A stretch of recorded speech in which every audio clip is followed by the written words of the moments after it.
vous présenter nos panélistes. Donc, nous avons Nicolas Tifo. Nous avons aussi M. Stephen Kelly, directeur général de MyGCHR.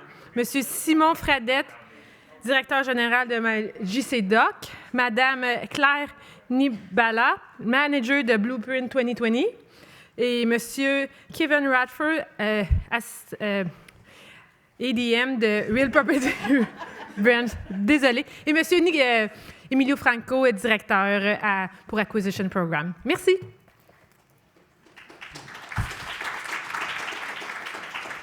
All right, so is my mic working? Perfect, you can all hear me well. So hello and bonjour everyone. So welcome to today's panel. Bienvenue à notre discussion de groupe aujourd'hui. You know, it's a really great group that we have in the room today. I love sessions like this. You know, often I don't have the privilege of being on the panel. I have the privilege of listening to the panel. I always find it so interesting, so motivating, so exciting. L'énergie est toujours là. So I'm excited for the panel here today. You know, we have a number of people in the room that are passionate professionals ready to take on the world, young leaders, and some young at heart as well, which is fantastic. Just to introduce myself, so I'm Emilio Franco. I'm really honored to be here today as the Acquisition Program's executive sponsor for Vanguard. So I have the opportunity to support the Vanguard Network in the Acquisitions Program. And I'm really excited about the topics here today, you know, innovation, the future leaders of the public service. Donc, je suis très heureux d'être ici pour animer cette discussion qui portera sur deux sujets qui me tiennent énormément à la cœur, l'innovation et le futur dirigeant de la fonction publique. So to introduce our panelists today, I've asked them not to talk about their history and their bios, but rather to talk about an interesting fact about them relating to technology or innovation. Je demande que nous donne un fait personnel intéressant ou un rapport de la technologie ou l'innovation. So we'll start with Steve Kelly. So Steve, why don't you introduce yourself and tell us a little bit about who you are? Hopefully you guys can hear me fine. Okay. So folks, thank you for inviting me today. I'm the Director General for MyGCHR, but I've come from a very varied path. So my career path has been in the private sector, the public sector, with the province, back to the private sector, and then now with public sector federal. So one of the things I want to share with you as a piece, so that everyone else can get a chance on the panel to also share with you, is around innovation and technology. So one of the things that hit home for me a long time in my career, and it was probably when I was about 30. So this was going back to, I was, I guess, a mid-level supervisor. I asked to transfer an office in the lower mainland of Vancouver, and I was in Richmond. If some of you might know Richmond. I wanted to be in the Burnaby office only because I heard they were doing something innovative there. And what they were doing at the time was they were trying to change the culture in that workplace to one that would be about empowering people to take risks and make decisions. And I was trying to learn more about it. So I put up my hand and said, I want to transfer over there. So where did that lead? So me putting up my hand led to me learning more about innovation, learning more about technology, but I'll get back to those 2 points. But it was really about learning about how I, as a supervisor or a leader at my level in the organization, what I could do to change the culture to one that was more embracive of those two. So I started playing around and I wanted to do something with continuous improvement. So I chose, okay, what do I know from my level of innovation? And I was very good in Excel. I'm no good in Excel now, but I was so good in Excel then that I could actually link things, I could, you know, put in formulas and all that great stuff. So I decided that I wanted to create a survey that I could measure whether or not we were actually meeting client expectations. And it was because we had a bunch of teams, and the teams all had to work together, but were they actually serving each other? And I wanted to see how that would work, so I based it on Excel, got it off the ground, I pitched it to my boss at the time, got the support, and I'm saying this to tell you that the choice you make, where your sphere of influence is, you don't know where that's going to go. So roll the tape forward about 5 years later, all of a sudden that one Excel spreadsheet that I did, all those 40 questions became the basis for a Stats Canada program, for my department at the time, and it became a fundamental piece of the change management piece of how we do continuous improvement in the whole department. And so I was just sharing with you that even when you take a little bit of a creative risk, you don't know where that's going to go. So I just thought I would share that one little piece of information with you. It's wonderful. We also have right next to you, I'll ask you to pass the mic to Nicolas Tifo. OK. Donc, mon tour, ça va être dur de continuer après ça. J'ai pas créé de nouveaux départements. Donc, je m'appelle Nicolas Tifo. J'ai été le co-lead pour le RPB Youth Network pendant la dernière année. Puis, dernièrement, j'ai bougé avec le groupe de la Cité parlementaire. Donc, je suis rendu un membre actif du réseau. Donc, j'essaie de faire le plus que je peux pour faire les changements. De mon côté, c'est vraiment un changement qui est petit, mais je crois qu'il y a de l'influence qui est peut-être pas vue. J'ai convaincu ou j'ai intéressé des centaines de personnes à commencer à utiliser OneNote. Puis je pense que ça l'a sauvé plein d'arbres. Puis c'est une bonne transition que j'ai faite, que peut-être n'est pas nécessairement vue, reconnue, mais c'est quelque chose que je vais continuer à faire. J'ai même convaincu Claire pour maintenir ses passwords. Okay. Très, très content d'être ici. Merci, Nicolas. Claire.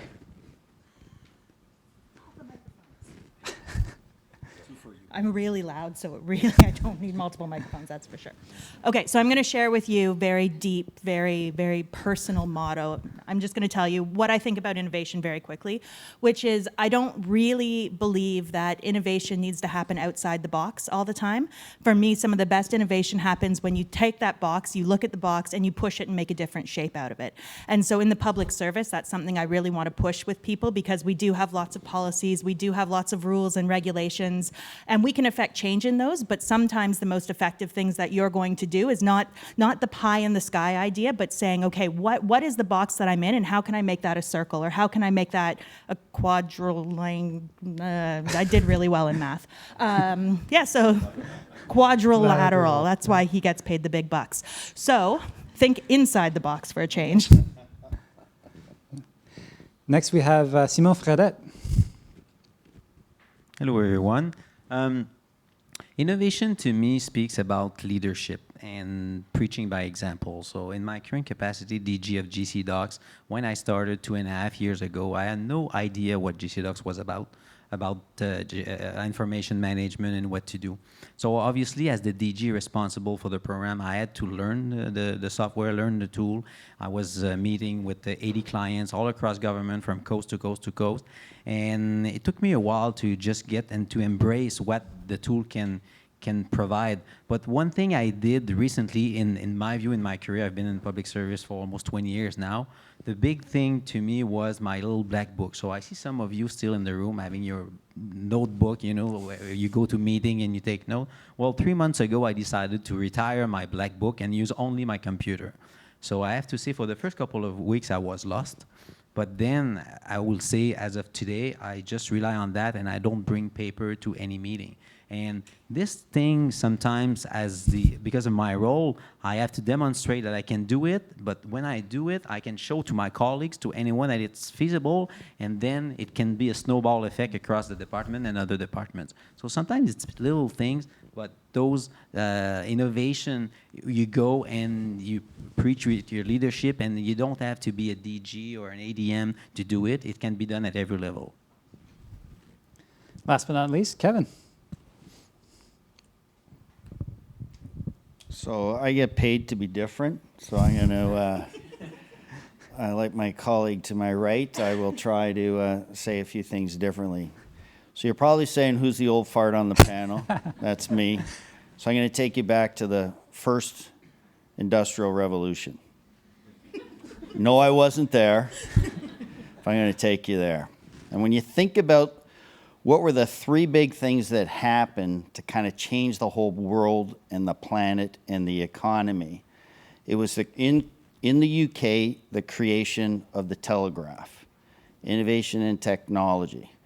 And the other thing that they did on the utility side was they started digging this stuff out of the ground called coal and burning it.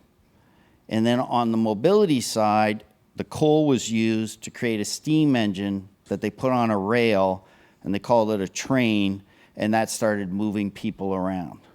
So the first industrial revolution, very simply, was all about tech, telegraph, steam engines then created large press machines, and those big press machines could then print out newspapers, and communications could get out via something. A newspaper is something that you read, right? It's got, anyway, no, I know you guys, you're not that young. My kid wouldn't know my 12-year-old wouldn't know what a newspaper is, but the point is you could communicate differently, energy systems changed, and mobility changed. Then we go to the second industrial revolution, which I was around for the tail end of it, okay? Think about what happened. In the US, what happened?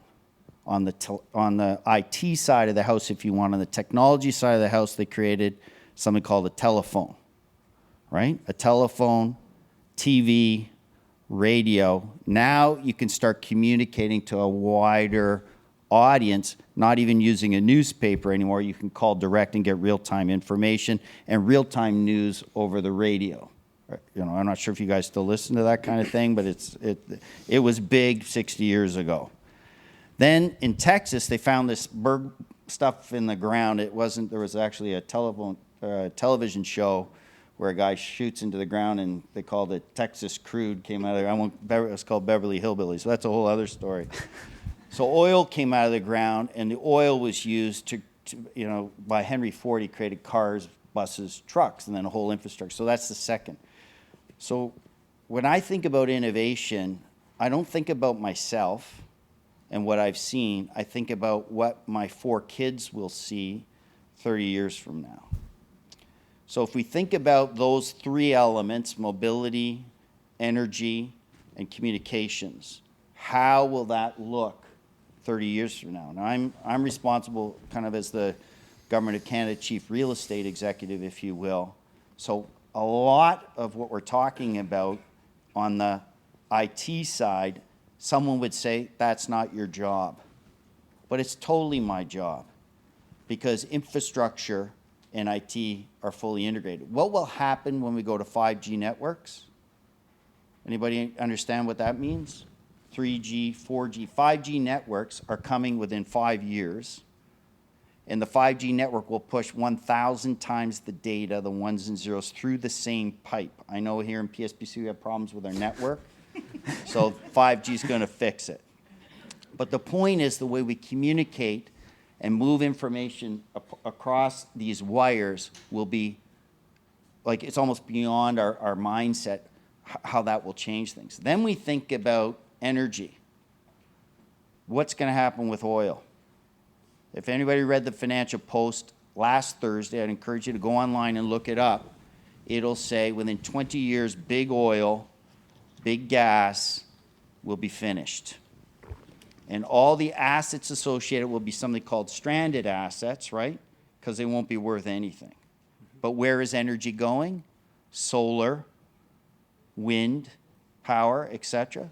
So when I came into my job, people weren't saying, hey, Kev, let's figure out how we can get off of gas and oil. But that's what I'm encouraging our team to do. And you probably heard something about 25 St. Clair and going to net zero. So pushing innovation there.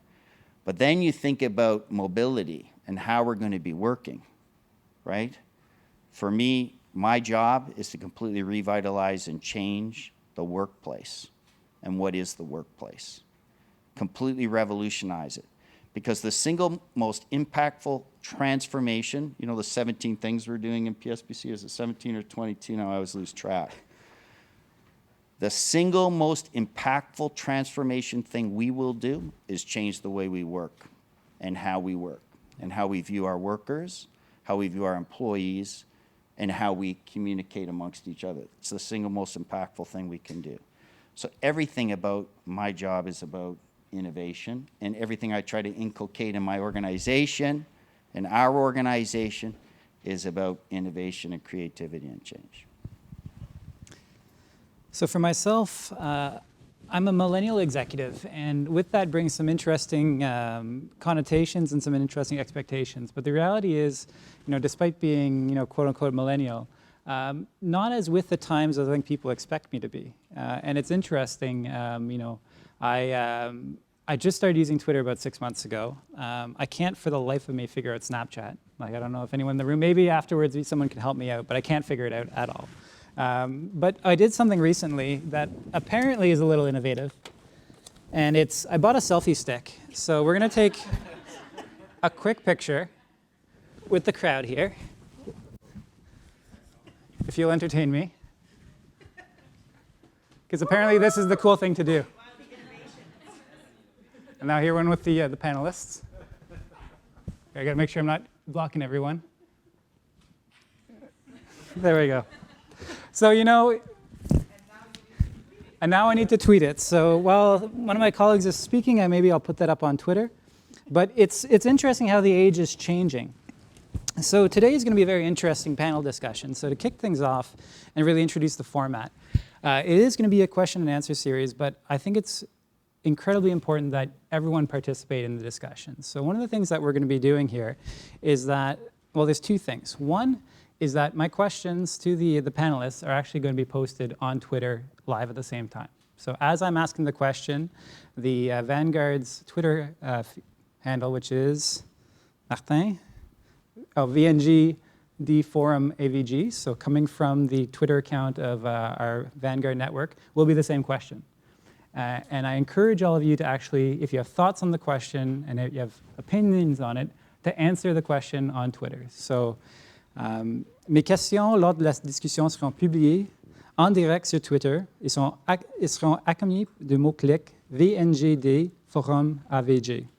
Donc, n'hésitez pas à faire connaître vos idées et des citations marquées des panélistes. So,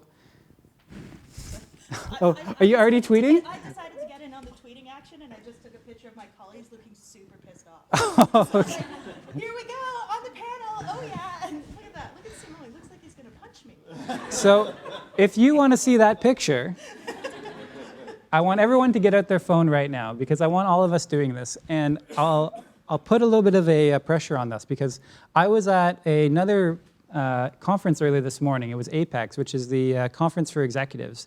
And there was a whole bunch of 40 and 50 and 60 and God knows how old executives in the room. And they were all on Twitter, and the whole thing has been trending on Canada as one of the top 5 Twitter handles in Canada right now. So if a room full of executives can get on the top 5 on Twitter, I think we can do the same. So let's start using this, and I want everyone to be tweeting to it. So after my questions to the panel, we're actually going to be turning to your questions.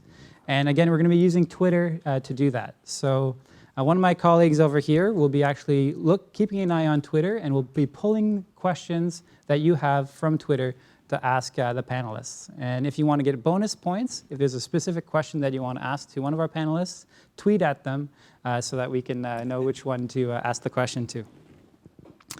So get out your phones and get ready. So to start things off, I do want to set a bit of context, and Kevin, you set the tone incredibly. So what Kevin was describing is something that a lot of the thinkers right now are talking about: exponential change. So things at the beginning started happening on a very small and incremental basis. But now if you look at the rate of change, it's exponential. So if you remember your math, it's like that hockey stick that just kind of goes up. So the TV took about 30 years to fully adopt before most of the world had a TV. Radio was about 40 years because it came a little bit earlier. DVD players took about 20 years.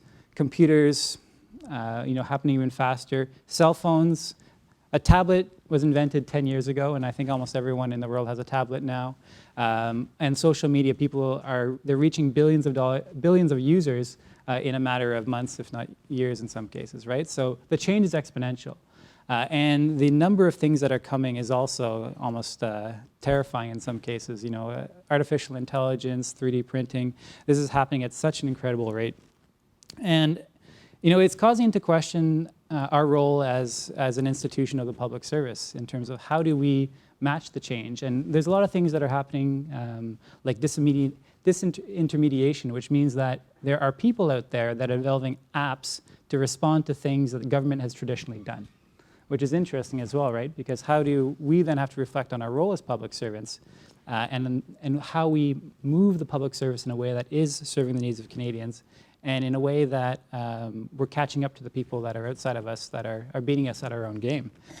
And what's interesting about large institutions like us is that we have an immune system that's built to resist change. You know, at the end of the day, it's there to defend against risk and there to protect the institution. So we don't have this natural agility around innovation. So that's something that, you know, all of us have to think about as public servants, and in particular, the future leaders of the public service, which is all of you in the room. Because you may not have asked yourself this question yet, but I know that you will need to. Most of you in this room, I have no doubt about it, will be managers or executives in the next 5 to 10 years, if you aren't already. And have you taken the time to think about what is the world going to look like when you become that manager or when you become that executive? You know, artificial intelligence is not this, you know, sci-fi thing in the future that, you know, will be there after we're all gone. But, you know, I was at a conference the other day that they had a artificial intelligence thing like Siri replacing, you know, customer service reps. So, you know, you don't have a customer service rep, you now have an agent that you just type to and it answers for you. These are things that are happening right now. So it may take the public service a couple of years to get there, but this will be our reality, right? We may not have people driving cars in 5 to 10 years from now. So what's the world going to look like when you guys are executives? And what's the world going to look like when we're gone, but you guys are leading the public service? And that's something that everyone needs to be thinking about. So as digital natives, young professionals often do have the skills and the perspectives that can reimagine how government needs to be for the digital era. So, toutefois, les jeunes professionnels qui font partie de la génération numérique possèdent généralement des aptitudes et des perspectives qui permettent de réinventer le gouvernement en l'ère numérique.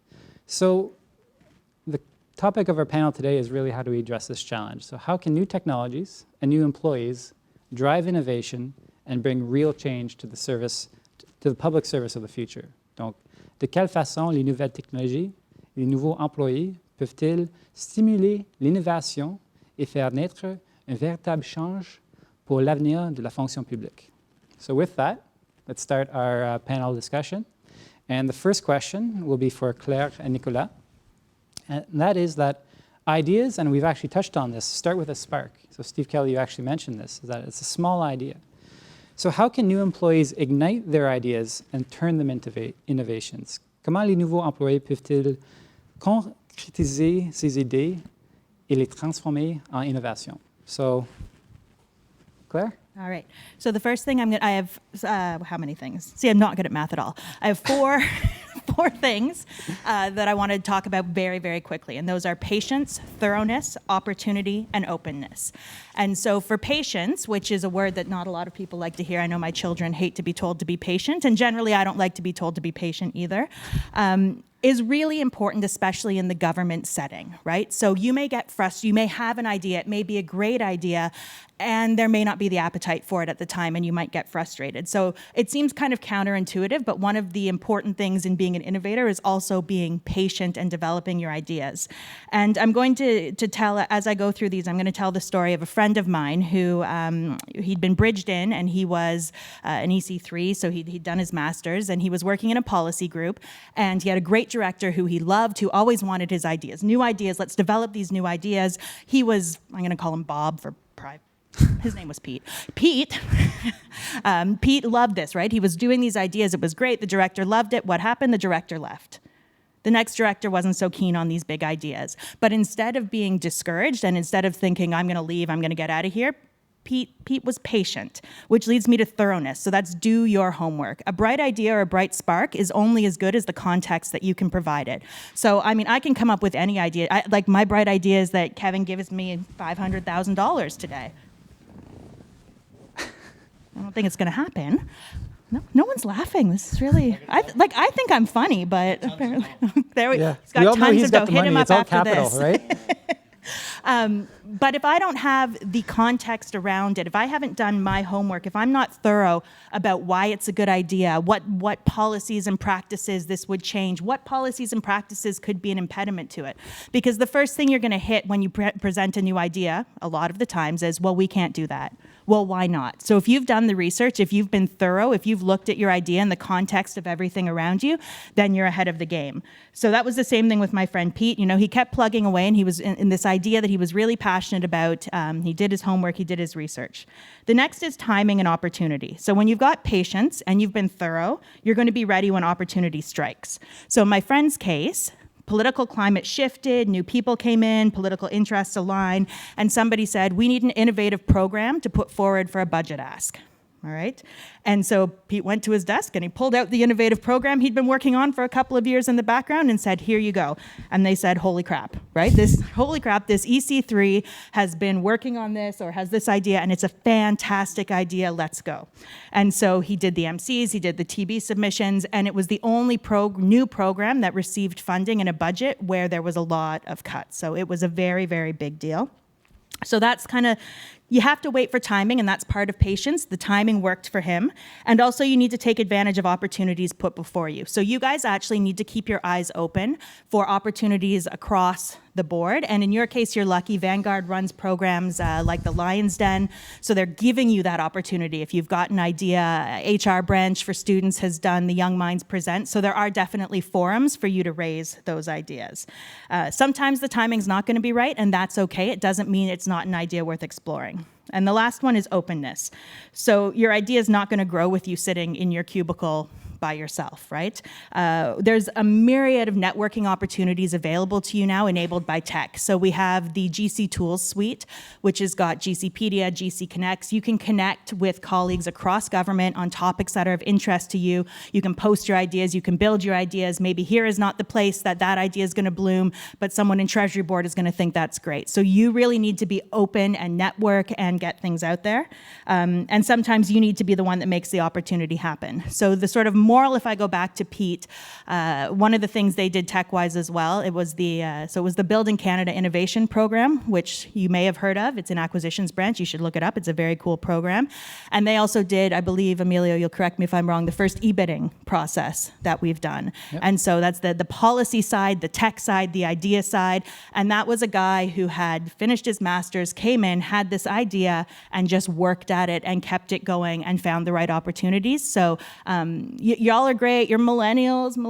I'm a millennial. We're great. Everybody loves us. We're going to change the world overnight, but we're not. Okay? Like, we're not. You're not going to wake up tomorrow and be a gazillionaire and have all the innovations happen. So really take to heart the process and the hard work.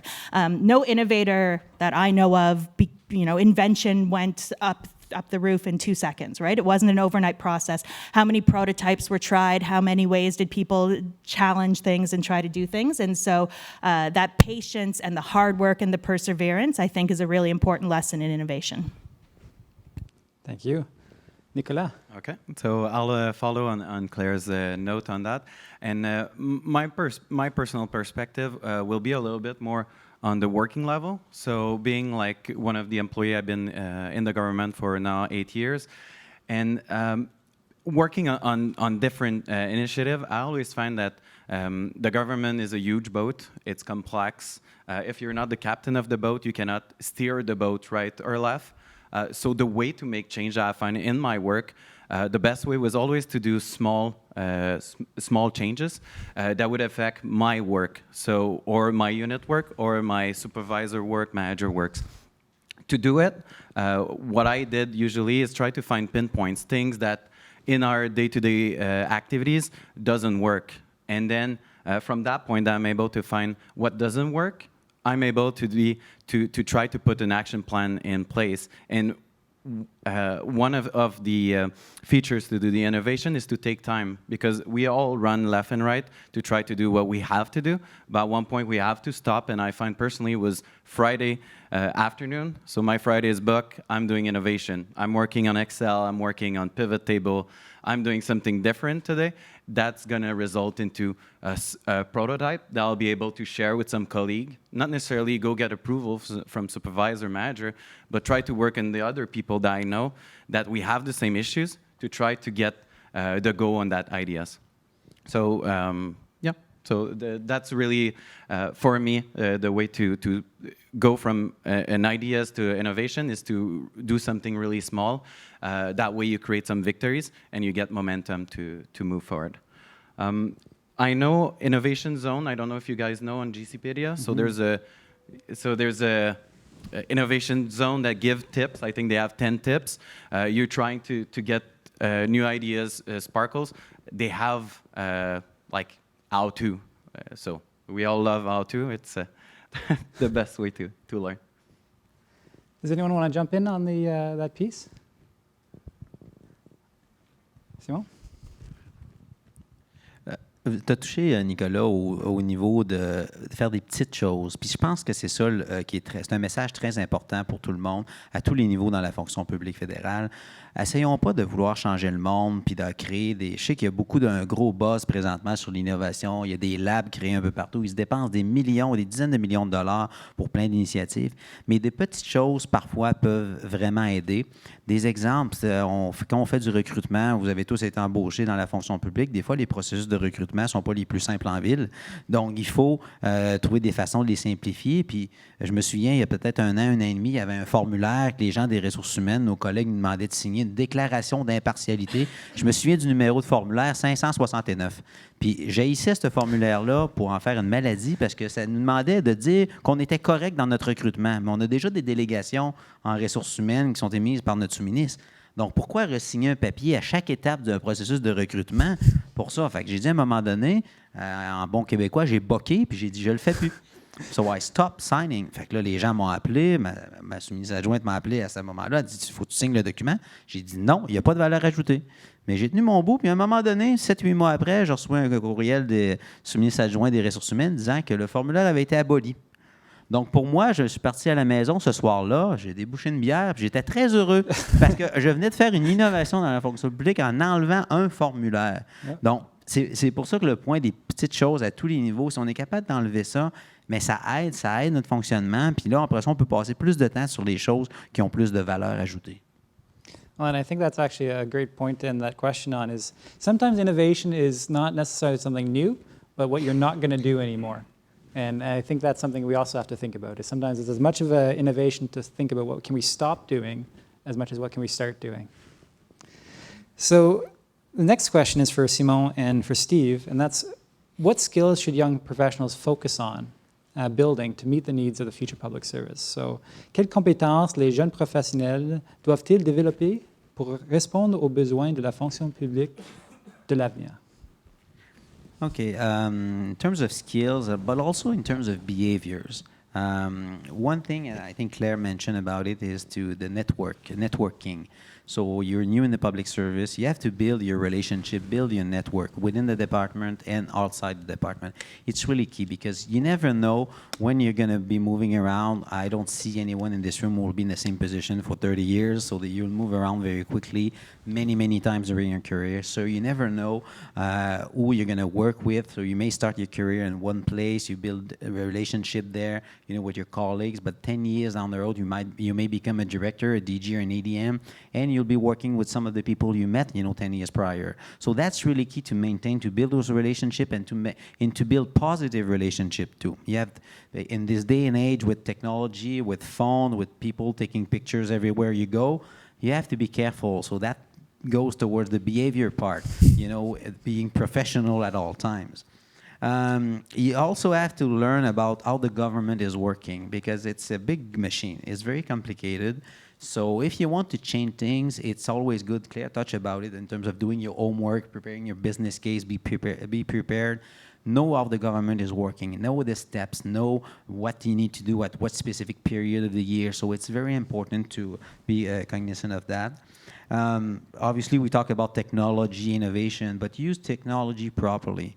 So I know there's a big push on all those tools that we have, the GC 2.0 tools, the GC Docs, a bunch of other things with Twitter, et cetera, But technology is there to help you, not to drive your agenda, not to drive your show every day. So you have to be able to prioritize your work and to prioritize where you want to place your energy because if I'm not mistaken, the day has only 24 hours still. So we need to be careful of that. You will all be becoming EX at one point. So the EX key leadership competencies, they're there for a reason. So you should always look at them and make sure that you look at those behaviors. another thing about behavior is to be organized at work. So make sure you're organized, you're prepared when you present something. And I will just do, when I speak to people and when I do coaching, I talk about the sidewalk test. So if you do a document, you prepare a PowerPoint deck for your boss, and make all the efforts that you can into that deck to make it very well done. Because if you walk on the street and you drop your PowerPoint deck there, those pages, because there are still some people having a document in paper, so it will be on the sidewalk, and the citizen will pick up this thing and will look at it and they will say, oh, I really don't like that policy that this government is doing. It may end up in the paper. And by the way, the person doesn't know how to write, doesn't know how to do a PowerPoint, and so forth. So at least be professional and make sure that your document is very well done. Although the topic might be controversial, at least the document is well done. So that's another thing. And maybe the last one, we're in Canada, so know your Canada. So too many people, sometimes they're from one region or one city or one location, and they don't know about the country. It's a vast country. You need to know about it. So in terms of what's going on, let's never forget that we work for the citizen, but someone living in Vancouver, in Sudbury, in St. John's, or here in Ottawa, sometimes there are different reality. So we have urban cities. We have a lot of people still living, on the countryside. We have the Aboriginal bands, mostly on the north part of the countries. But know your country. It will be very helpful for you when you get ready for the next level. So I'll leave it for Steve. Merci. And hopefully my piece of paper will meet the sidewalk test. But what I wanted to share with you folks is you're all in this room. You've all been hired, and what you've gone through some processes. What brings us to being hired? I've questioned that often, because oftentimes what I find is we, as a government, hire for the technical skills. But I have to tell you, that going forward, and from my own experience in developing into my own leadership role, it's not the technical skills we need at all. So you're all here for technical skills. So what I want to share with you is some aha moment I just had. And I want to share with you one thing that I'm reading, a current book that I'm reading. And the book, you're going to say, why is Steve bringing this book to talk about this piece? But what this book says is think like an artist and lead a more creative, productive life. So it is sort of like a self-help book, but one of the things that it said to me that really spoke home is why is business school so important? They actually say art school is more important because you should learn how to be an artist. And the reason why it spoke to me is I'm just sharing a bit more about myself is I am an artist, so I love to paint, I love to draw, and that was actually my calling. Mm-hmm. And so somehow I ended up in business, ended up in government, ended up in real estate, and ended up here today. And I'm going, what drives me every day is because I still feel fulfilled that my job, I can be extremely creative. And so one of the things I want to leave you with is what makes that piece click for you? When do you feel fulfilled? And part of fulfillment comes from finding ways to express yourself. So when I was thinking about that and the reading I had just been started in this book to help myself, I kind of thought, what could I share with you? So I know Simone talked about the key leadership competencies for executives. I'll use the word pissed off because it has. It's pissed me off that it's only for executives. It should be for all staff. Mm-hmm. All staff need to know those competencies. So when I look at those competencies, what is the critical ones for me? It's how do you work with others? How do you interact? How do you collaborate? How do you co-create something? Those are the skills that you're going to need to go forward, in my opinion. And we also heard me talk, my colleagues talk on the panel about risk-taking also being linked to innovation. And so for me, you have to learn to be a skeptic sometimes. You have to challenge the status quo. And you also should be learning how to be seriously curious, but not in a negative way. Mm-hmm. And so I know, Claire, you had mentioned even the small little increments. That's being seriously curious in my mind. And even, how you mentioned what you were doing, it also starts from that whole piece about I'm curious about the environment I'm in. And I had shared my own piece when you asked me for my introduction. It was because I was really wanting to learn something new. So always be pushing yourself to learn something new. That's what's driven me. That's what's driven me into the role I'm in now. The other things that are really also critical for me, I would say, that I would share with you, is learning in the future, because we can't do anything alone. We're going to have to learning how to work, and I am in a role right now where I'm actually in Vancouver, but I'm running a team here in NCA, and I'm virtual. And so I'm learning how to work in that virtual environment. I'm actually here and not in a robot like I usually am. So this is great. But it's about how decisions are made in this kind of environment. How do we make decisions? So how do you build strategy and governance in that kind of world where you may be possibly working with people that are in different departments? You have service providers, you have business owners, you have such a wide variety of stakeholders that you've got to get on board. And it's no longer, policy is not going to allow you to drive it. It's about how do you get consensus for the idea you're trying to push that's going to drive it. And one of the big things that I have also been teaching myself is I think, Nicholas, you had mentioned taking time for innovation. That, for me, is a pause for thought. And so how do we instill that into our day-to-day work? Because you have to be able to take some time for actually doing that critical thinking that you need to do.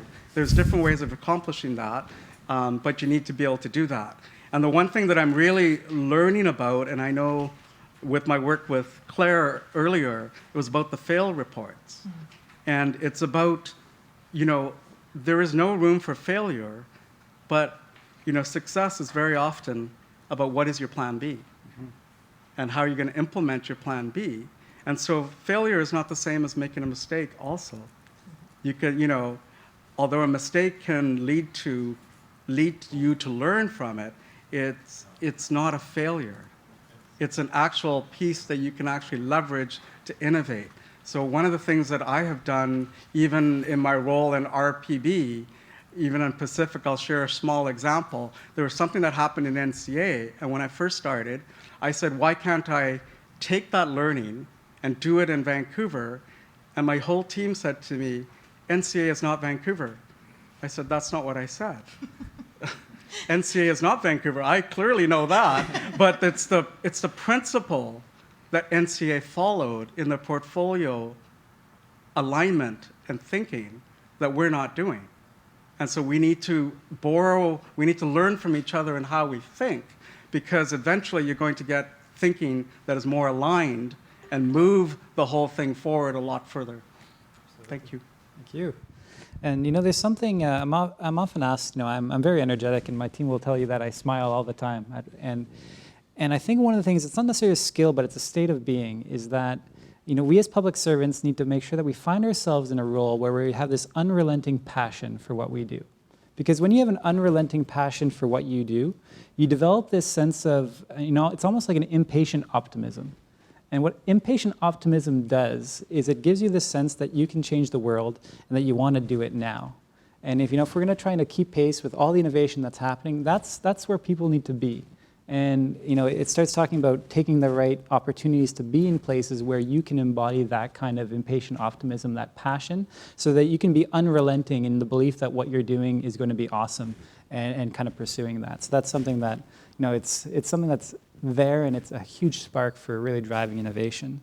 So the next question is going to be for Steve, Kevin, and Claire. And Kevin, I'll turn to you first because you haven't had a chance to be at the mic yet. And this is about the workplace. So what would make the workplace a better environment, so being the lead for workplace renewal, for young professionals to work and contribute? Donc, comment faire du milieu de travail un cadre où les jeunes professionnels peuvent travailler et faire leur part? I'll answer that by relate to Steve's last comment about his question in Vancouver. And, as far as I'm concerned, we're all Canadians, although there are good hockey teams and not so good hockey teams. That all aside. I was in the Northwest Territories up at Giant Mine in Yellowknife on Thursday. And we flew in Wednesday night, and there's a restaurant called Bullock's. And the restaurant closes at 9, so our plane landed at 8:30. And you'll like this, Steve. We told Randall to meet us on the road outside of the Explorer Inn so I could pick him up in the cab so we could make bullocks before it closed. Why am I going on about this restaurant? I have no shares in it. Okay, just so we're clear. You go into this restaurant, and the last time I was there about 2 years ago, there was a young woman who was serving, and she obviously had some form of, I'll say some form of cerebral palsy or something that was debilitating, where she had clenched fists, her body was somewhat misshapen, beautiful smile, wasn't really communicative except through her eyes, and you know, all you had to say was, I want some Arctic jar, some wine, and it all just arrived. And it's a restaurant that's about the size of a school portable, and it almost looks like that. It's a wooden shack, and people write on the walls when they come and they visit. So CFIA, Canada Food Inspection Agency, we certainly wouldn't pass any inspections. I'll get to my point. The woman who was cooking kind of in this grill that's at the center of the place, really only about 8 or 9 tables, very teeny tiny. You know, everything was rocking and rolling. There was a teachers convention in town. The place was full, a big lineup. And I didn't notice till I left, there was a sign that said, we may not have it all together, but together we have it all. So what does that mean in relation to changing the workplace? It is unacceptable, having been in the Canadian Forces, lived on 9 different bases across the country and overseas, been in numerous operations, worked with multinationals, First Gulf War, etc. We weren't separate. We were together. And even though we messed things up, by working together, we figured out how to make things happen. So think about that and how it translates to the workplace and what I will call the third industrial revolution. The way we communicate is going to fundamentally continue to change. The demand for access to storage, compute, supercompute. You know, my kid, who's 12, my youngest kid, I was away 2 weeks ago, got called out of town, came back, and I was worried because she had said to me quite clearly when I left that morning, and I leave very early, she got up and said, Daddy, I really need you home tonight because I got to do a presentation. I ended up not making it home, and I was pretty upset the next morning, so I got up early, woke her. I said, can I help you? Oh, no problem, Dad. I sourced my presentation to some guy, I think they're in India or whatever, and for $5, they built my presentation, and here it is. Like, look, it's way better than anything you could do, and it only cost me $5, so I'm not going to use it anymore. So I guess as you think about the workplace and you think about how our kids will work, and when we make workplace investment decisions, this government is really big on infrastructure spending and investment in new infrastructure. We shouldn't be thinking about how we work today, which sucks the innovation and creativity out of us. You know, like we should start a campaign, Kill the Cubicle. But it basically, we should be thinking about who will be working there 40 years from now because we're making an investment as such. And so, as you mentioned on the AI and the mobility side, you know, if you think about Carling Campus, which was someone made a decision 5-6 years ago to buy the old Nortel facility, are we really so different in the security services of the RCMP, DND, public safety, CSIS, CSEC, et cetera, that we need to build separate facilities for each and every security organization with their own gyms, their own cafeterias, their own parking spaces, et cetera. And if infrastructure contributes 40% to GHG, we need to be thinking bigger. And in the future, people who live in Canada, regardless of what organization, security organization they work in, if they have children or young children, or they need to be close to home, they probably just like to pull into the secure facility that is Carling Campus and work from there, regardless of what department they're affiliated from. And it probably would be better for Canadians, for delivering security services to Canadians, if we created workplaces that allowed those collisions to happen. So let me use a practical example. There are 13 science-based departments and agencies, 13. Every year, they spend roughly $10 billion. So they go to the center to compete for scarce resources to pay the salaries of their individuals, to upkeep their infrastructure, et cetera, et cetera. You guys know how that works. Now we have in 2017, actually in 2016 when we did the study, 1,465 special purpose science facilities for 13 science-based departments and agencies. 1,465. 50% of them are in critical condition or poor condition, 70% if you include poor condition. All of them need investment. I ask you, does it make sense to invest in each of those pieces of infrastructure, one project, one building at a time, or would it make more sense to rethink the workplace model around bringing researchers together, including industry and academia and federal science, and give a modern facility and service that's linked right into that hockey stick of demand you talked about for IT in a building that is net zero, that allows you immediate access to an international collaborative space to solve this world's big challenge. Because the outcome we want from the infrastructure is actually Canadian competitiveness, which is currently on a negative slope internationally. We're 26th in the world, depending on what scale you look at.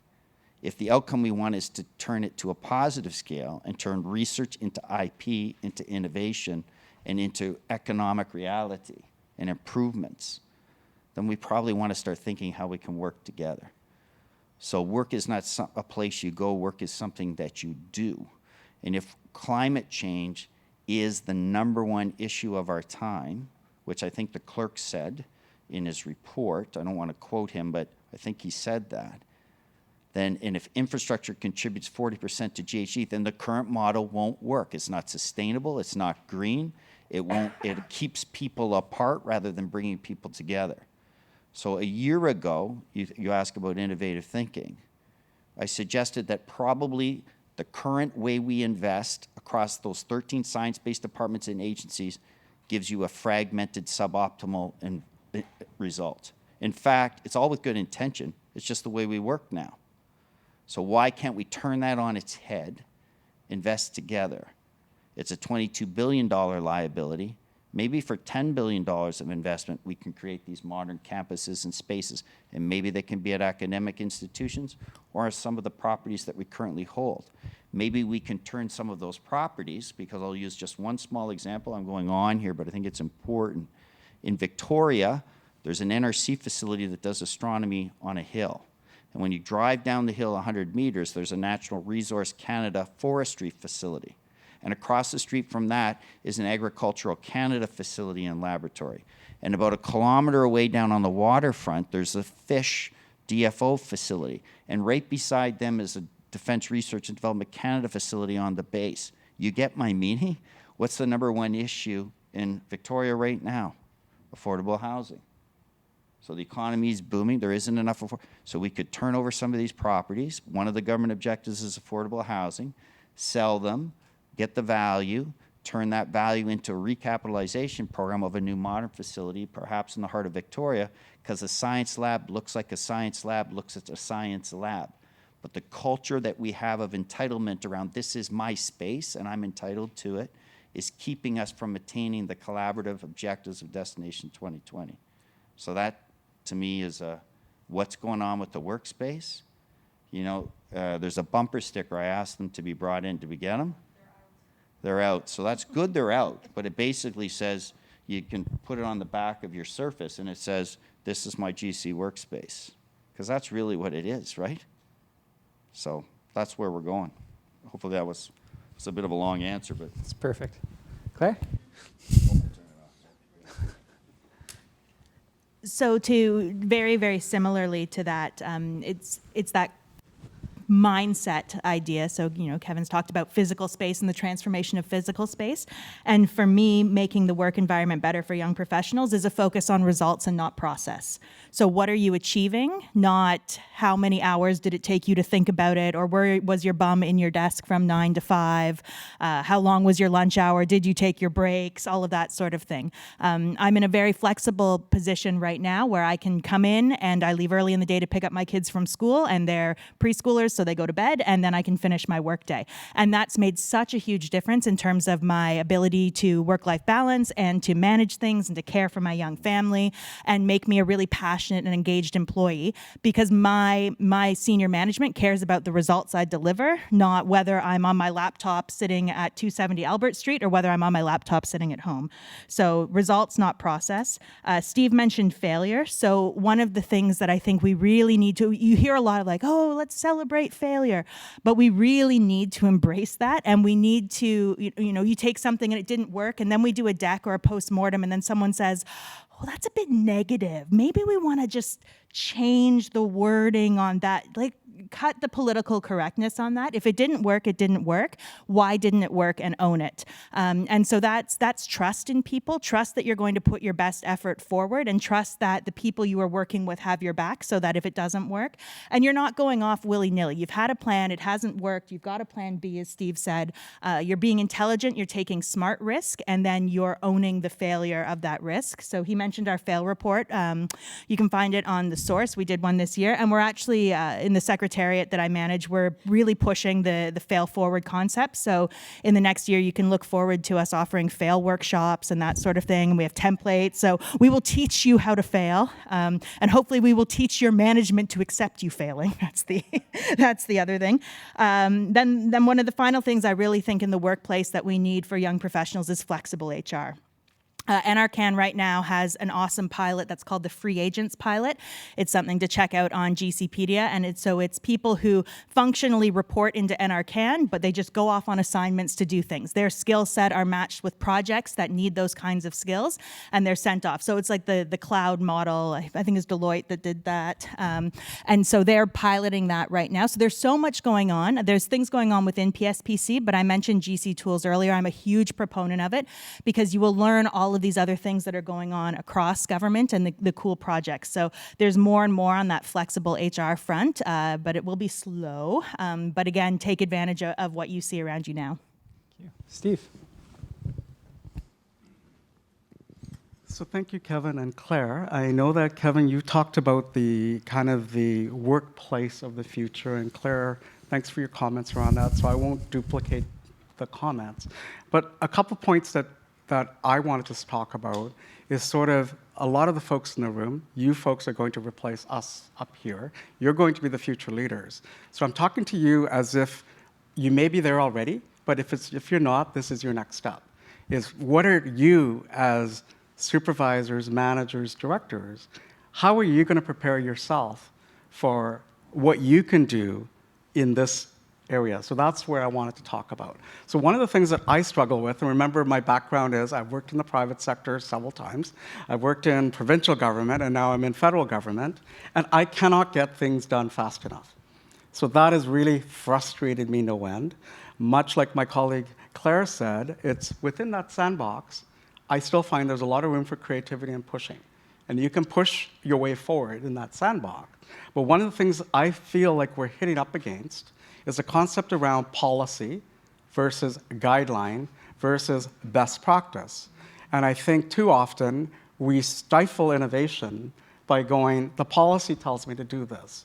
Therefore, I cannot do anything unless it's by policy, or unless it's written down, or unless I have confirming email from somebody to tell me to do this. So that part frustrates me. So I'm just telling you that I'm still struggling with what can I do to change that. But I think that is one of the pieces we need to solve, is how do we manage in this big machinery of government? And remember, I've been in the private sector where you can get things done like this. I've been in provincial government where it's not quite as much machinery. And then here I'm going, oh my God, there's so much machinery. And so there's got to be a way to cut through that. So that's one of the things I want to leave you with. I don't have an answer, but that's one of the things that I feel like we need to deal with. The second piece is, we've touched on culture a little bit, but I think culture is a big piece. You can't have the environment and the policy aspects is there, but you also need the culture for it. And the culture is created by the people that are part of the community. And so what is your role as future leaders? What are you going to do about culture? Because a culture, I still feel, we're in a multi-generational culture. We're in a culture where people move around a lot, and yet we are also in a business that requires deep, deep corporate knowledge. And how do you preserve that corporate knowledge? And I think, Clara, you talked about, the GC tools. That's one of the aspects of it. But is it the right aspect? I don't know.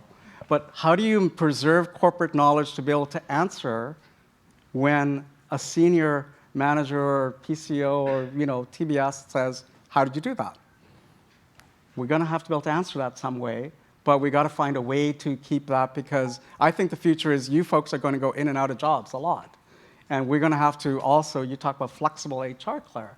We need to change our HR capacity. I know one of the things that's frustrating me no end is I've tried to support people on talent management, and yet you can't even get a 9-month assignment done to help someone in a stretch assignment because it's beyond 4 months. And you have to justify it, and I have to spend a whole weekend justifying it to support my employee. Well, I shouldn't have to do that. It should be a lot simpler to do that, and we should be linking that up. So that's one of the things that I feel like we've got to really do to move that forward. So a couple points for me here is, as future supervisors, leaders, managers, directors, you've got to learn how to support your employees very well. You've got to help them develop. You've got to manage the talent. You've also got to not just focus on talent, but capacity building. And so I know for myself, I've gone horizontally a lot, but I've also gone forward. But don't ever focus on the next pay scale. Focus on your next skill set you want to acquire. So the skill set is the one you need to focus on, because pay will catch up. And then the last part is that I think the future leaders, and I've shared this before, and I think it's with the same Vanguard Forum, but what is required for a leader, I would say, is a person who you are willing to follow. And part of that is about your approachability. And the approachability, your personableness is really important. And that doesn't come from a base of technical skills. It comes from who you are and knowing who you are as well, and how you interact. And then I think also, because things are going to have to be made, decisions are going to have to be made quickly, decisive decision-making is the other key area that I think us as future leaders have to do in the public service, probably faster than we're doing right now. So that is it for me. Thank you. I just want to jump on one of the points that Steve made about policy, guideline, regulation, and you're going to suggest something, and you're going to hear, yeah, that's not in the policy, or that's against policy. And your best thing I challenge all of you to do is you put on your brightest smile and you look super engaged and you say, oh, really? I'd love to read that policy. I'd love to know more about that so I can make sure I'm following the policy. 9 times out of 10, you're not going to get the policy, because there is no policy. It was someone told someone told someone told someone. Or it's a guideline or a best practice, which isn't policy. And maybe in this particular circumstance, it isn't the best practice to be following. So challenge that. Be respectful, be polite. You don't have all of the context, but do challenge that, ask that question. And then if you are given the policy, don't just accept that. Read the policy, right? We are built around so read it and analyze it. If anyone has policy analysis in their titles, policy analyst, and no one knows what the hell you do in your family, because that's really what's going to happen with that title, and you don't know yourself. It's true. Come on. I'm a policy analyst for the federal government of Canada. Cool, right? And then they're like, the doctor's going to tell you some good stories over here. But read that policy, analyze that. I'm an odd character too, so so I'm like trying to get some laughs out of you guys, and you're all looking at me like, we're not ever going to work for her. Maybe him, because he's got the big money. But so read that policy. Do your own analysis. And I have a real life example. The words public opinion research strike fear into the heart of every public servant, and so do the word survey. So don't say survey, it's a questionnaire, it's a feedback guideline. So we needed to reach out to suppliers who we'd given seminars to, and they said to me, well, you can't ask them if they like the seminar because that's public opinion research. And I said, well, it's not public opinion research, because there's suppliers who came to one of our seminars, and how is our program supposed to improve if we don't get their feedback? And everyone, oh, there's a public opinion research, blah, blah, blah, blah.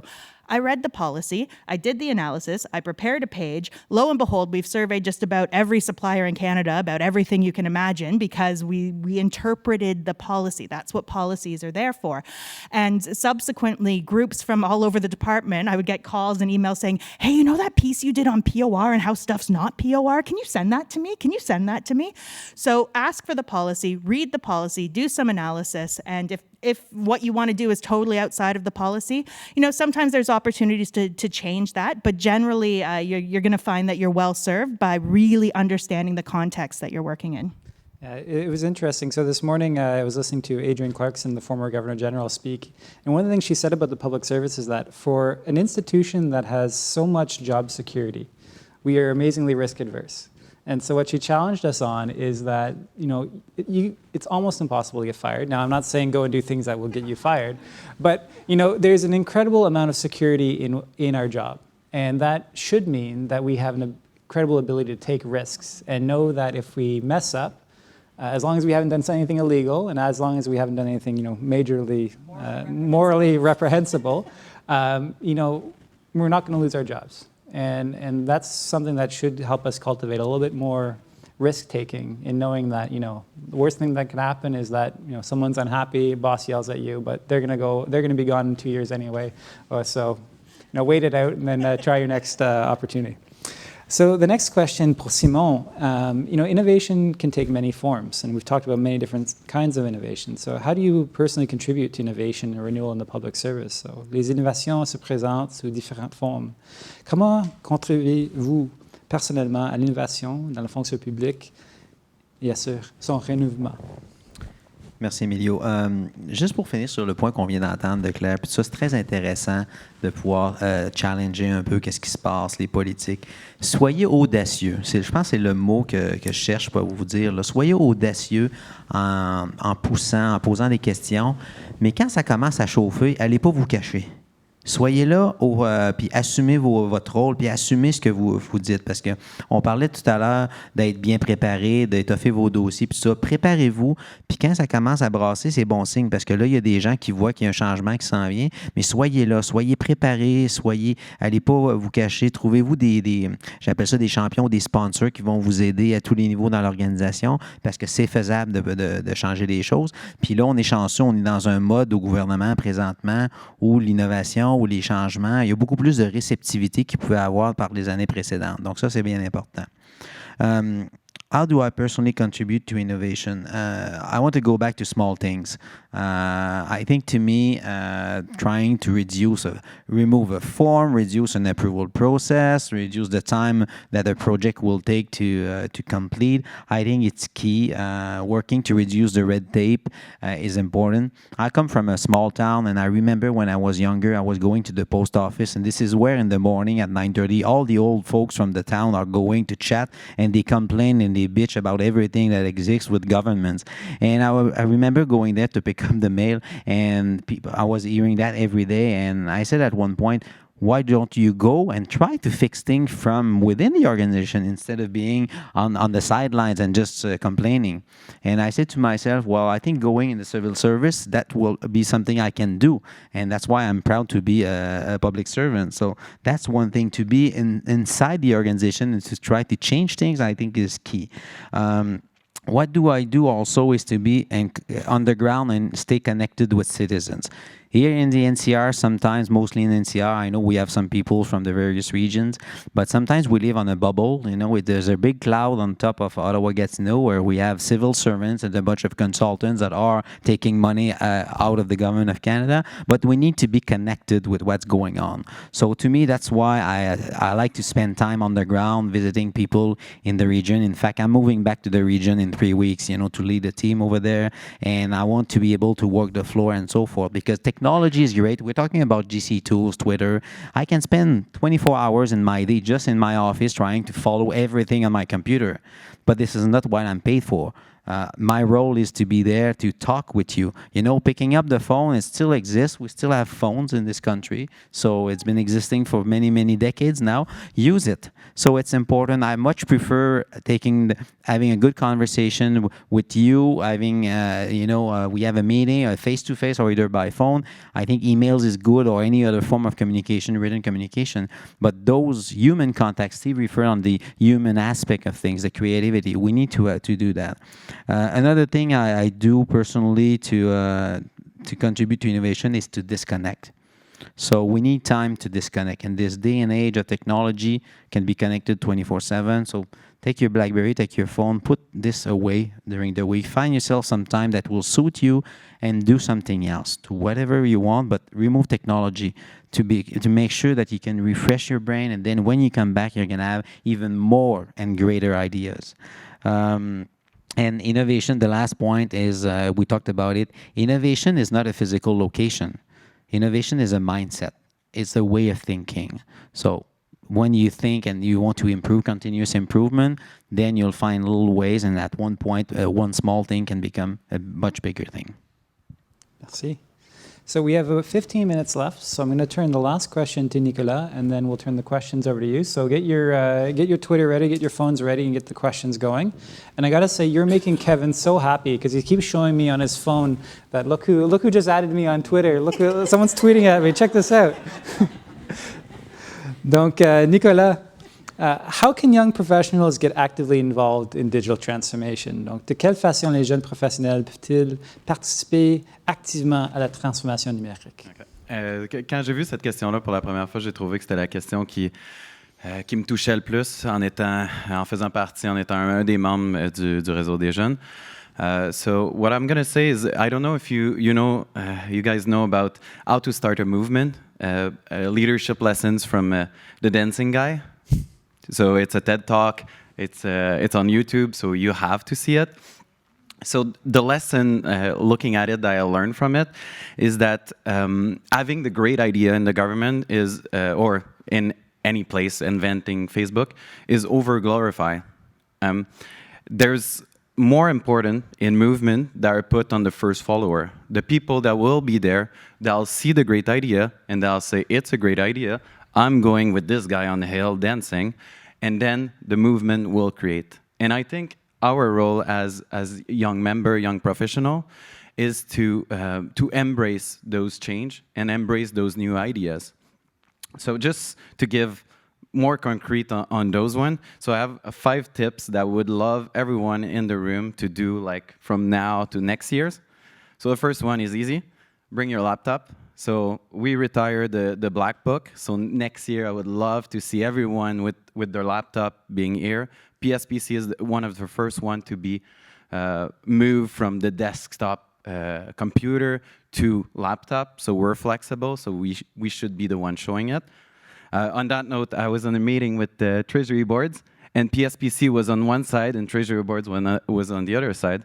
And PSPC, my team, we were having all computer, and Treasury boards were still like noting on paper. And I was like, they're supposed to be the most innovative people in the government. They have the brand new building, Workplace 2.0, but I think PSPC still got its place. Second one, to help on the Black Book, start using OneNote. You're going to make my hundreds of people that are convinced to move on. Start using GCDoc for 99% of the stuff you can do it. Simon will be happy. Telephone. So unplug your desktop or your desk telephone and start using BlackBerry cell phone. One number, it's easier to reach you. You're becoming mobile. You can move from unassigned workplace. And last one, unassigned workplace. So you're the generation that should raise his hand to move to unassigned workplace. You have to try it. It's a transition. It's not the easiest thing, but when you move to it, after a little bit, you'll see that it makes a big difference. And I think, lastly on that, as young professional, we need to lead by example. We got leaders leading by example, like the panel here, I think, does it. But we also have to do it. Thank you. So I've been going through the Twitter feed, and there's a lot of exciting back and forth happening, and a lot for Kevin, so he's really happy about that. The first question actually comes from the beginning of our conversation, and it's from a woman named Emilie. And her question is actually, I think, a very important question. And she said, Claire, you talked about patience as being an important criteria, but she asks, how do you prevent patience from becoming cynicism? And I think that's something that is my biggest fear when it comes to the energetic young professionals that I have in my organization, is that because you can see it sometimes. You can see those people that after 4 or 5 years they go from that excited new employee to the cynic, right? So how do you prevent that from happening? I'll turn to anyone on the panel who may have some thoughts. Claire, Since go I ahead. pose patience, I probably have to have some answer for that. There's a couple of things for me. One is I have so much fun at work, right? And we're professionals. And when I started, I was like, Uber have to be super professional. I would have been like, oh my God, I'm sitting beside Kevin Radford and he's an ADM now.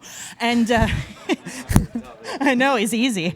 And so in the last few years, I've really, and maybe it's having children and coming to work with vomit on my clothing, who knows? But I've really embraced having fun at work and enjoying it. And that really does help with the patience, because if you've got good colleagues, if you can enjoy what you do, you can have a lot more patience for things.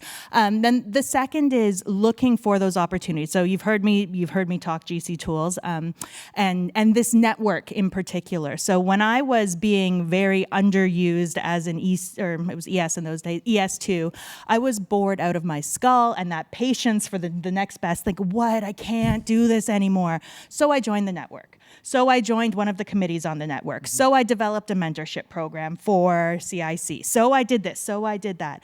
And so part of it is sometimes you have to have patience in the particular area that you're working, but we are so fantastically lucky to be in a huge employer that has millions of opportunities for you to get engaged in different ways. So part of that is finding your own passion, your own interests. Some panelists have talked about that. Your own motivation. What is it that motivates you? And it's not the same. I have an employee, she's 25, she's fantastic, and she is so frustrated when someone says, like, you did a great job, when she feels like all she did was got out of bed that day. She's like, I had an idea. Oh my God, like, everybody thinks I'm the bee's knees because I had a flipping idea.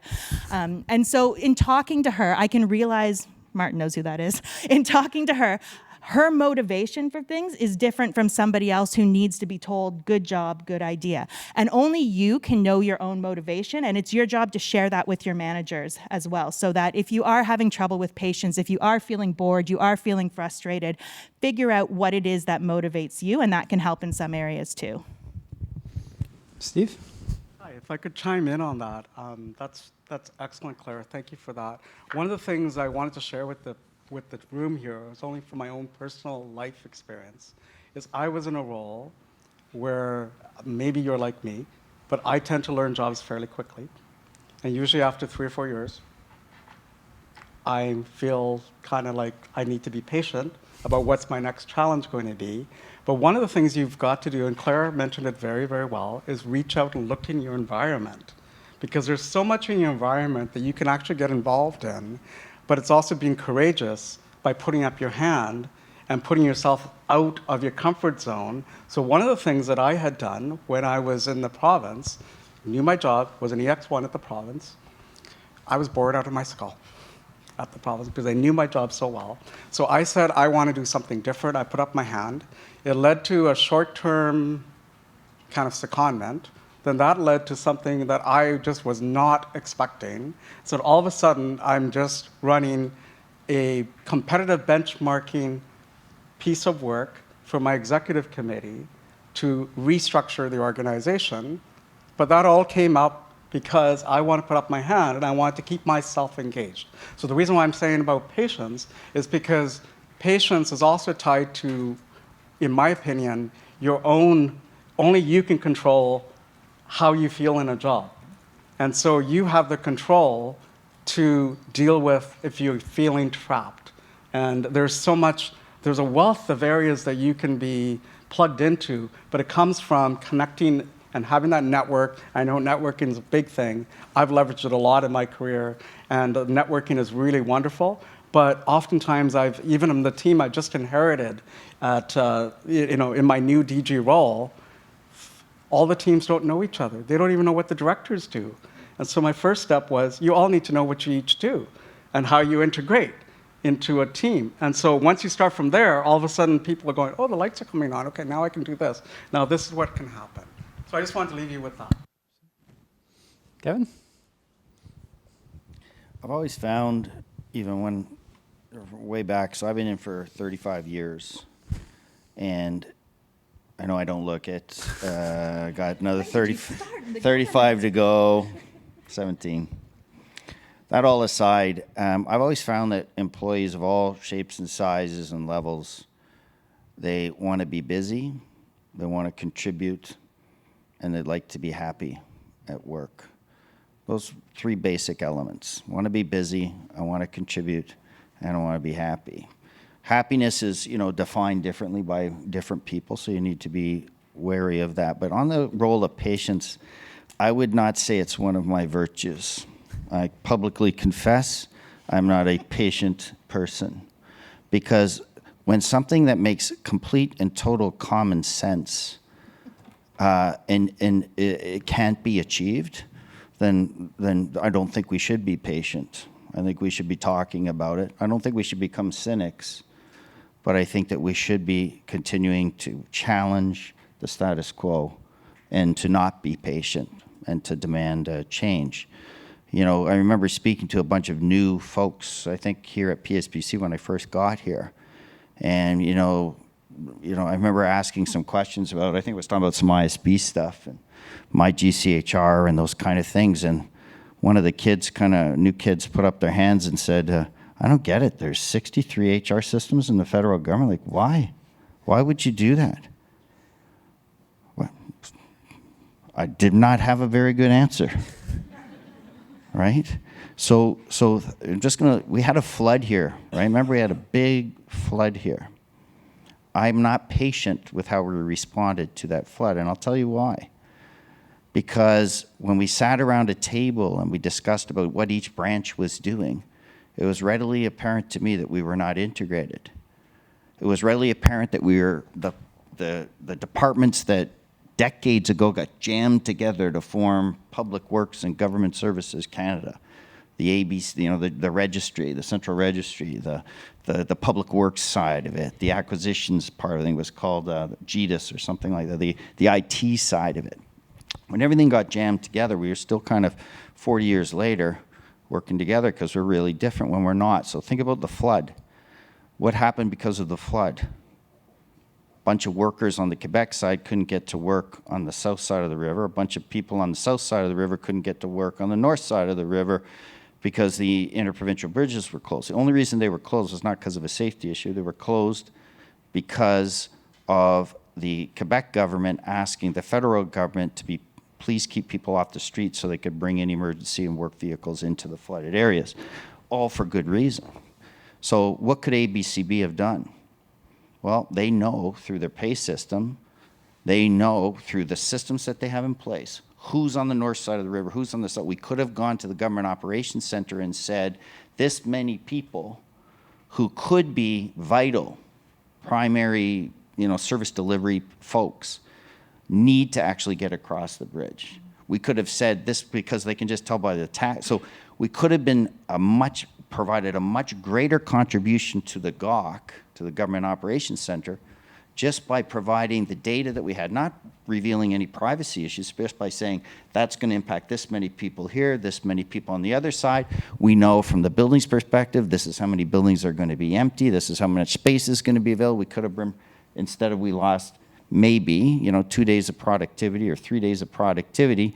So let's say that's 10,000 FTEs times 3 days, which equates to whatever the number is in lost productivity. So you see, nobody even thought of that, but that's just the way my brain works. So for me, PSBC should have come together. How can we work? It wasn't about sandbags. It wasn't about bridges and safety. It wasn't about pump houses and buildings that were flooding. It was about all of it. And how could we contribute differently? And I again go back to that, we may not have it all together, but together we have it all. We have to stop saying how different we are. So we're public servants first, and every time you hear someone say, well, I work here, or in this department, or in this branch, don't be patient with that. I don't know when we stop being public servants first. So that's a key thing. So I'm not please don't take that as a cynical remark. It isn't meant to be cynical. It's meant to be a challenge. We are public servants first. And as soon as we start thinking horizontally across the barriers that divide us, and Westminster models will be able to start solving some pretty grand challenges. And we'll certainly be able to work differently. So Kevin, I think that's an excellent comment for us to end our panel discussion on. I think we're out of time. So with that, I'll give a few closing remarks. So first of all, I'd like to thank Vanguard for hosting us here today. This has been an incredible, it's been a lot of fun for us. I know everyone's already been tweeting about their fun and excitement. Hopefully it was enjoyable for you as well. J'aimerais remercier tous les panélistes d'avoir participé à la discussion d'aujourd'hui pour faire part de leurs commentaires et leurs idées en matière d'innovation de la fonction publique. So I really do want to thank all the panelists for joining us on stage today to talk about their ideas on innovation in public service. A lot of fantastic conversations and ideas have come forward. And, I was checking out the Twitter feed, and there's a lot of great discussion on there too. So I'm looking forward to giving it the proper attention and reading it. And what some of us have been talking about before we start is that the conversation doesn't start here. So you should now have all our Twitter handles. I think it was posted as part of one of the Vanguard tweets. So if you have any questions for us that you want to follow up on, feel free to send us on Twitter. We'll be engaging. I'll be responding to some of the comments that happened during this today.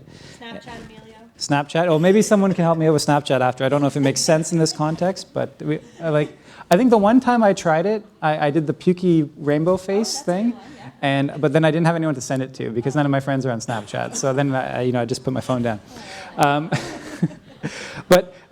So I think just as a kind of concluding remark is that the amazing thing about young professionals and those that are young at heart is that there is this insatiable desire to innovate and make a difference.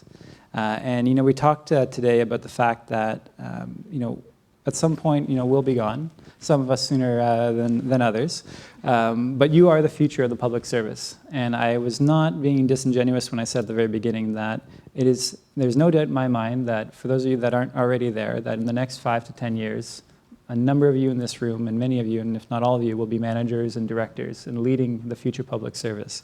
So I put to you the challenge that it's yours for the taking. We have an amazing public service that's been built over the last 150 years. It'll continue to exist for the next 150 as well. So don't let these kind of things, these kind of events be the end of the conversation. Let it be the start. And I'll really ask you all to never stop innovating. And I think most importantly, and I love this phrase, I like to use it all the time, is never stop being awesome. Try and be awesome in everything that you do, and don't ever let that go, and don't ever lose that passion. Because if we do, then the public service is in trouble.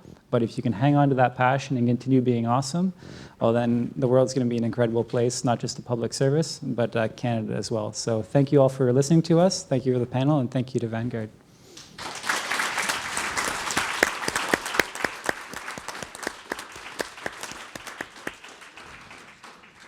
So, MC, are we on a break now, I guess? So how long of a break do they have? When should they come back? 3 o'clock? Oh, you're going up to the stage? OK. Donc, c'est l'heure de la pause santé. Please come back around 3. Thank you.